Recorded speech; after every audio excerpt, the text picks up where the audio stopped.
Do you go, or do you just say, I don't really know how to respond to that? Give me a second to think about it and we'll come back to it. That's a much more confident way of expressing that you were thrown off by something. Hey guys, Hector Castillo, Poppy from girlschase.com. I'm sure you've heard it 1,000 times. Just be confident. And it is the fucking worst advice out there. It is so unbelievably unhelpful and to a certain extent untrue because it doesn't properly communicate what confidence is. If you could just be confident, everyone would be confident, right? Okay, so the way that you develop confidence, because it is something that must be earned, and that's what a lot of people don't understand. You could fake it to some extent, and you could learn the mannerisms and the vocal tonalities and the facial expressions that people consider confident. That's what psychopaths do, that's what con men do. They learn the tricks of the trade and they learn how to put on the show for people to believe them, because people do, if you have two people and one guy is more knowledgeable but the other guy comes off more confident, people are going to believe him. There's some merit to that, and there's a lot of unfortunate lack of insight to that, but a lot of people do fall for the upfront confidence. But it is something that when you truly cultivate and then learn how to express, that's when you have very genuine, sincere confidence that people can feel and trust in because it's true. So just be confident. When you are confident with a girl, yes, it's very attractive, but what does that mean? It means that you know, because of experience and skills, that you can talk to her without forgetting what to say or not knowing what to say next.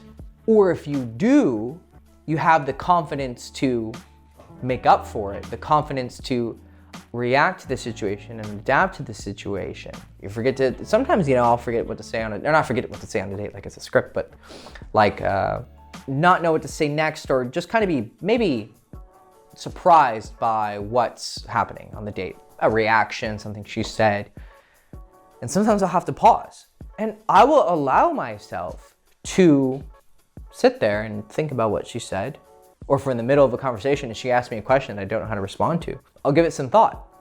And the reason why I can do that is because I've had so much experience when I fucked up that I got confident and comfortable with that awkwardness because, for instance, I have learned that it's not that big of a deal.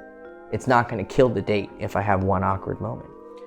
I know that if you can handle an awkward moment, that it's even more attractive than if you were just this slick salesman and always knew what to say.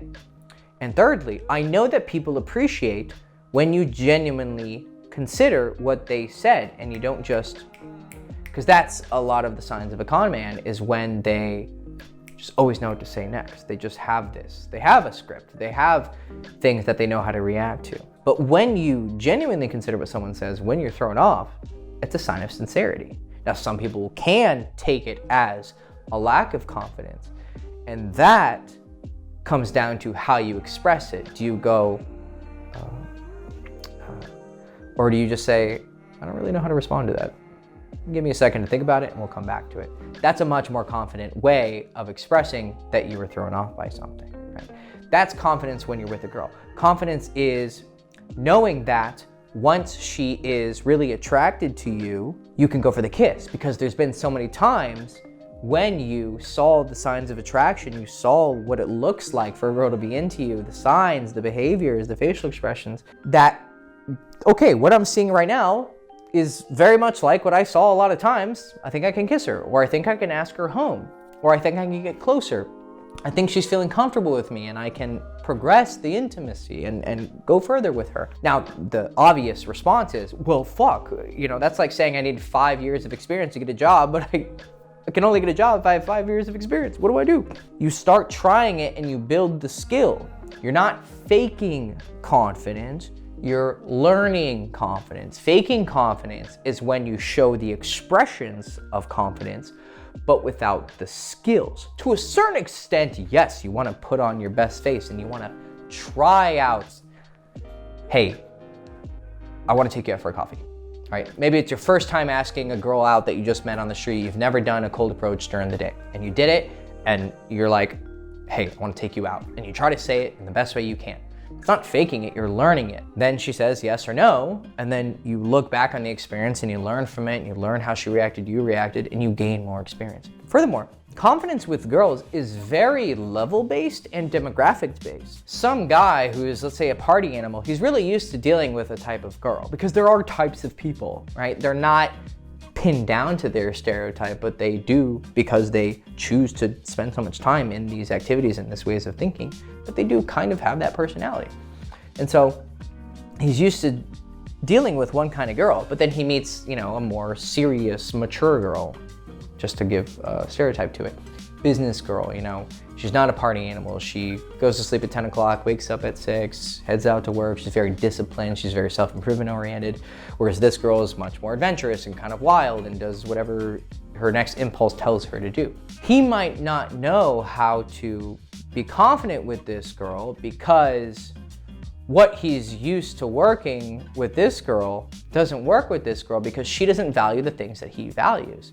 She finds, I mean, every girl finds some adventurousness and impulsivity attractive, but she might find that he doesn't take his life seriously. She might have a one-night stand with him or something, and maybe that's all you want, but there's a very strong chance she's not attracted to him because he's not similar to her. He doesn't have her values, and she doesn't respect him or is attracted to him as she would be a guy similar to her, because he doesn't value what she values. And so he has built up a confidence with this type of girl, but not this type of girl. There is also the very raw, brutal reality that some girls are more beautiful than others, and some girls are more sexy than others. You have taste, but there is levels to this. If you're used to dating girls that you think are cute, but you suddenly get nervous around girls who are fucking gorgeous and they just make your jaw drop and you go, oh my God, you've seen those girls. They walk around, they exist. Are you as confident with them as you would be with a girl who is just cute in your eyes? Well, no. And you have to build up the confidence by, I'm not saying you gotta treat it like an RPG, like you go here, gotta go here, gotta here. But maybe I am. Maybe to a certain extent it is kind of like that, right? Now, I think you should always be going for your dream girls, and just from the outset, you know, I've always been not confident enough, sorry. See, even I have to watch how I use my words. Brazen enough, and sometimes stupid enough to just fucking go for it. What happened was I got more exposure with those higher level girls, those more beautiful girls, the more stunning, sexy women. And I learned how to be comfortable around them, because when I saw myself seduce enough of them and be in relationships with enough of them and have sex with enough of them, I went, okay, I can do this. So whether it's seducing women, picking up girls, having relationships, or it's learning how to film a video, right? He has confidence, David, my filmer and director, he has confidence because he's had enough projects where he can see when things are not working and see when things are working. And then he gained this very advanced intuition to try something new, but he has confidence that it's gonna work because he's had so much experience with failures and successes that he's fairly confident this is gonna work. It might fail, but he's still confident in it. Then lastly, you do need to know how to express yourself. There are many people who are very skilled and knowledgeable in the world, but maybe they're not as popular or well respected outside of their very specified field of knowledge because they don't know how to market themselves, right? Van Gogh was a very beautiful painter, but he didn't know how to market himself and wasn't respected until after his death. Picasso, you may not like his art, you may like his art. Art's a bit subjective. But let's say he's a really good painter. He did 50,000 paintings. I think it's something ridiculous like that. So he earned his skill, but he was also a good marketer. He learned how to be sociable and talk to people and sell his paintings and make money from it and promote himself. So he had the confidence in his skills, but he also knew how to express himself and market himself. He probably learned how to talk in a confident manner, how to act in a confident manner. And he learned that by watching people who he feels are confident, because you're gonna know intuitively, wow, the person seems very confident. And learning how to make that confidence seem real with you.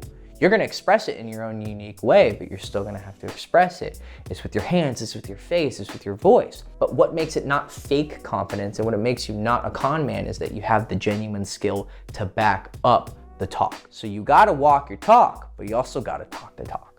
So don't just be confident, earn your confidence by getting a lot of experience with women and then eventually a lot of success with women. And the way that you do that is by liking this video, subscribing to this channel, sharing it. Well, probably, never mind, don't share it, okay. And also following processes that work, because guys who've done all the work already learned how to approach women in this way. It's not a Jedi mind trick, and it's not like a script where you just say this and say this and say this. It's a process, it's a way of thinking, of knowing that you gotta approach a girl, you need to ask her out, you gotta text her to set up the date or call her to set up the date, you gotta go on the date, you gotta know, what makes a good conversation, what makes a bad conversation, what do women like to see in a man, what are some qualities that they like in a man.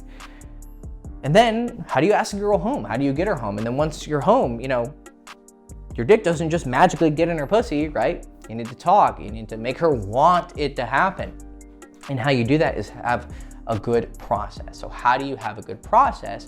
Well, in the description below, you'll find a course called One Date, and it will teach you that process that if you follow it, you still have to get the experience, you can't bullshit it. It's not gonna magically make girls appear in your apartment. But if you follow the process, you will eventually get enough experience that you will become confident because you'll become skilled. And then you'll also learn how to express that skill, and you yourself will become good with women and attractive to women, and you'll get the dating life and the love life and the sex life that you want. Okay? Cool. Hector Castillo, Poppy from girlschase.com. Please like, subscribe, ring the bell, follow me on Instagram. I'll see you soon. Ciao.